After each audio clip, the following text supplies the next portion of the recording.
Village of Umueke, life moved at the pace of the wind, slow, predictable, and sometimes cruel. Adaeze, the most beautiful girl in the village, lived under the oppressive roof of her aunt and uncle after her parents died in a fire. They treated her like a maid, forcing her to work from dawn to dusk, cleaning, cooking, and fetching water. Though she had dreams of becoming a teacher, poverty and her relatives' greed clipped her wings. One day, her uncle announced she was to marry a man named Obinna. No one knew much about him except that he was a poor orphan who recently returned to the village after years away. Adaeze cried and begged, but her pleas were ignored. Her uncle said the marriage was arranged to relieve him of her burden. What she didn't know was that this arrangement was a cover-up for a debt he owed Obinna's late guardian, something that would soon become far more complex than she could imagine. The wedding happened quickly and without celebration. Adaeze was dressed in a borrowed wrapper and plastic slippers. Obinna showed up wearing a simple faded shirt and sandals. His demeanor was calm, his face unreadable. He barely spoke throughout the ceremony, and Adaeze's heart sank with each passing moment. To her, he was just another prison in a different form. Yet something about Obinna was unusual. He was too quiet, too composed, and his eyes often scanned the people around him like a man who knew more than he was letting on. After the ceremony, he took Adaeze to a small, modest mud house on the edge of the village. She was miserable, expecting hardship, hunger, and endless sorrow. But instead, the house was clean, the kitchen was stocked, and Obinna had already prepared a meal. Still, she refused to speak to him, curling up on the mat with her back to her new husband. The days that followed were marked by silence. Adaeze did not speak to Obinna except when absolutely necessary. He, in turn, respected her distance and never raised his voice or made demands. Every morning, she awoke to find breakfast already made. He never stopped her from doing her daily chores or visiting the stream. Yet the more kind he was, the more confused she became. She expected cruelty. Instead, she was treated with strange gentleness. One evening, she watched him return from the forest carrying firewood, his shirt soaked in sweat. When she offered him water, he simply smiled and thanked her. It was the first real moment between them. "Why are you so kind?" she asked before she could stop herself. Obinna shrugged. "Because hardship should not make us monsters." His words lingered in her heart that night as she lay awake, wondering who this man really was. One market day, Adaeze followed her usual path to sell cassava flour. She noticed people whispering and pointing, not at her but at Obinna, who walked a short distance behind with a basket of yams. Some of the women giggled, and a few older men nodded respectfully, which struck Adaeze as odd. Why would they show such regard to a man believed to be as poor as they were? Back at home, curiosity gnawed at her. "People respect you," she finally said as they shelled beans under the moonlight. Obinna chuckled, not looking up. "Respect can come from many things: kindness, honesty, or fear," he added softly. His cryptic words made her uneasy.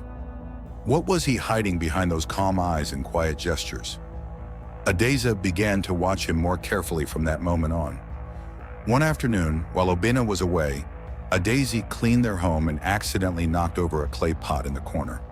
Behind it was a strange groove in the wall, barely noticeable unless you were looking. Curiosity got the better of her, and she pulled at the groove. To her shock, a panel opened, revealing a small, locked chest. She reached for it but stopped. Her heart pounded with a mix of fear and excitement. When Obinna returned, she confronted him. "What's in that chest?" she asked, trying to hide the tremble in her voice. He paused, then smiled faintly. "Some truths are safer kept until the right time," he said. That night, Adaeze couldn't sleep. What kind of poor man hides a locked chest in his wall? And why did her husband speak like someone used to holding secrets? A black SUV, dusty from the village road, pulled up outside their house one morning. Adaeze stood frozen as a sharply dressed man stepped out and greeted Obinna with a deep bow. "Sir," he said, "the company in Lagos is facing pressure. We need your decision." Adaeze blinked. "Sir? Company?" What was happening? Obinna stepped aside with the man, speaking in hushed tones before dismissing him. When he returned, he found Adaeze staring at him, arms crossed. "You have 5 seconds to explain," she snapped. Instead, he gently placed a hand on her shoulder. I will explain everything, soon. But know this, I married you not out of obligation, but because I saw something rare in you, strength. She didn't know whether to be flattered or furious, but one thing was clear. Obinna was no ordinary villager. News of the SUV spread like wildfire. The villagers grew suspicious, whispering behind Adeze's back. Some accused her of bewitching a rich man. Others said she knew all along and had deceived everyone. The once friendly greetings she received turned to cold stares. Even her aunt, who had forced her into the marriage, now treated her with contempt, jealous that Adaeze might be rising above them. Adaeze confronted Obinna. They think I trapped you, that I'm a liar. He looked genuinely pained. Let them think what they want. Truth doesn't need approval to remain true. She sighed. It was easy for him to say. He wasn't the one being shunned at the market. Still, his unwavering calmness gave her an odd sense of protection, like standing next to a fortress.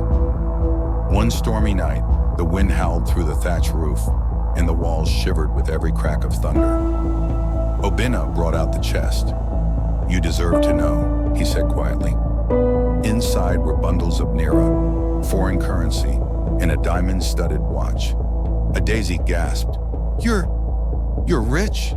He nodded. Richer than most can imagine.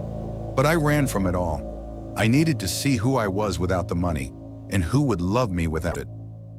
Tears welled in her eyes. So I was your test? She asked, voice breaking. No, he replied gently. You were my chance at something real, something pure. That night, she didn't sleep either. Her mind was a storm far louder than the one raging outside. She had married a poor man, only to find herself in the heart of a billionaire's secret life. Days later, Obinna sat her down with a serious look. I want us to move to Lagos, he said. There's a life waiting for us, but I won't force you. You've endured enough. Adaeze stared at him. The girl who once walked barefoot on village paths was now being offered mansions and chauffeurs, but the betrayal of not knowing who he was still lingered. After hours of silence, she finally spoke. I'll go, but not because of the money. I want to see the world for myself. I want to choose my own story now. Obinna smiled. Then we begin again. As equals. For the first time since their wedding, Adaeze felt like she had a say in her life. Not just a wife, not just a girl from Umueke. A woman rewriting her destiny. Lagos was unlike anything Adaeze had ever imagined. The tall buildings seemed to touch the sky, and the roads buzzed with honking cars and people in suits rushing past. Obinna's mansion stood behind high electric gates in Lekki, with marble floors, chandeliers, and staff that bowed when she entered. She felt like a stranger in her own skin. Obinna tried to make the transition smooth. He hired a private tutor to help her polish her English and understand urban etiquette. But Adaeze found herself staring at mirrors longer than usual, wondering who the girl in silk gowns and braided updos had become. Sometimes she missed the simplicity of her old life. The stream, the sun, her small clay kitchen. You can still be yourself here, Obinna told her one evening. But she wasn't sure who that was anymore. Wealth came with a price. One afternoon, Obinna received an uninvited guest, Chioma, the daughter of a powerful businessman and Obinna's ex-fiancé. Dressed in designer heels and confidence, Chioma sneered at Adaeze. So this is the bush girl who won your heart? She said with a venom-laced smile. Obinna calmly asked her to leave, but Chioma smirked. This isn't over. That night, Adaeze asked about Chioma. Obinna admitted they were once engaged, but he had called it off when he realized she loved his wealth, not him. Adaeze tried not to feel threatened, but deep down she feared she could never match the elegance and poise of a woman like Chioma. Her insecurities, though buried, began to grow roots in the corners of her heart. To solidify Adeze's place in Lagos society, Obinna took her to a billionaire's charity ball. The hall glittered with crystal chandeliers and velvet drapes. Adaeze wore a red gown Obinna had picked, her natural glow drawing stares. But as soon as they entered, whispers began. Is that the village wife? She doesn't belong here. Chioma made sure to humiliate her. Darling, do you know how to hold a champagne flute? Or should we bring you palm wine? The crowd laughed. Adeze's cheeks burned, but she stood tall. I may have come from mud, but I didn't bring it with me. The laughter died instantly. Obinna beamed with pride. That night, Lagos society learned that the girl from Umueke had a spine of steel. Despite her brave front, Adaeze struggled privately. She missed Obinna's simplicity from the village. In Lagos, he was constantly in meetings, phone calls, and surrounded by people who saw her as unworthy. Their quiet dinners turned into silent nights. She began feeling like a beautiful doll in a golden cage. One day, Obinna returned late again. We barely talk, she said, voice trembling. I left everything for you, but you're leaving me behind. Obinna was quiet, then reached for her hand. You're right. I got lost trying to protect our future and forgot the present. He promised to fix it. She wanted to believe him, but the silence between them had already started whispering louder than words. Obinna's past began to catch up with him. Rumors spread that his empire was under investigation. His manager had embezzled funds and leaked sensitive information to competitors. Reporters camped outside their mansion. Adaeze was thrown into a new nightmare, now front-page material for gossip blogs. Obinna, though calm, began showing signs of stress. Adaeze saw him reading documents late into the night, sipping bitter coffee. One morning she woke up and he was gone. No note, no message. Panicked, she called his number, but it went straight to voicemail.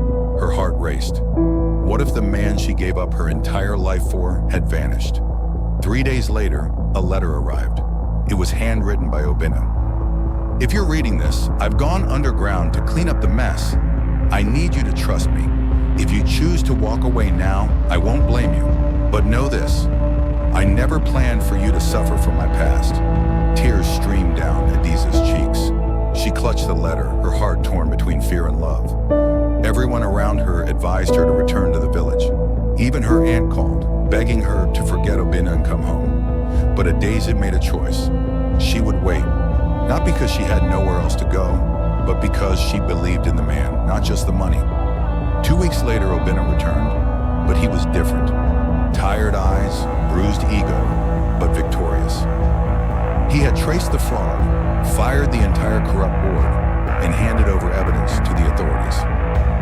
It's time for a new beginning, he said. This time with full honesty. He took Adaeze to his private office and handed her documents. I've transferred 40% of my company shares to your name. Adaeze stared, stunned. Why? He smiled. Because you were there when I had nothing. This wealth, it's just paper. You're my anchor. She cried, not because of the money, but because someone finally saw her worth, not her background. Months later, Obinna and Adaeze returned to Umueke, but this time in a convoy. They built a school, sponsored local women with microloans, and donated new farming tools. Adeze's aunt could hardly look her in the eye, ashamed. But Adaeze embraced her and whispered, "You did what you thought was right. I forgive you." That night, the entire village danced under the stars. Adaeze wore a golden wrapper and head tie, surrounded by children whose futures were now brighter.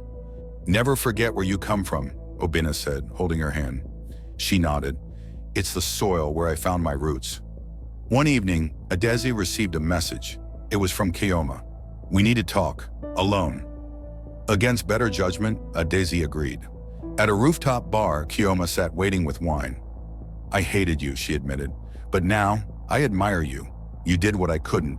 You made Obinna soft, and that's real power. Adaeze sipped her drink calmly.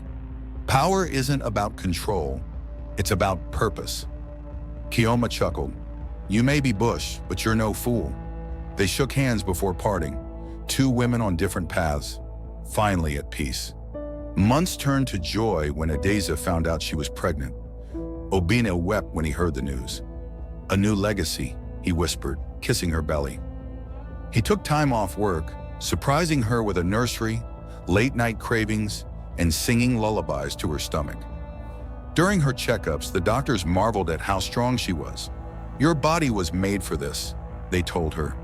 But in truth, it was her heart that was strongest. From a girl fetching water in torn slippers, to a queen birthing a new generation of hope, Adaeze was blooming. Labor was long, painful, and nearly fatal. As she screamed through the contractions, Obinna refused to leave her side. "You're stronger than any billionaire," he whispered, tears on his face. After hours of agony, the cries of a baby girl filled the room.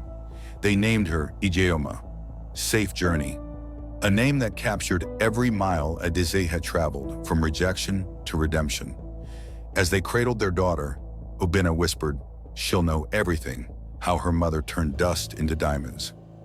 As Adaeze adjusted to motherhood, a ghost from Obinna's past returned, his estranged brother, Chuka.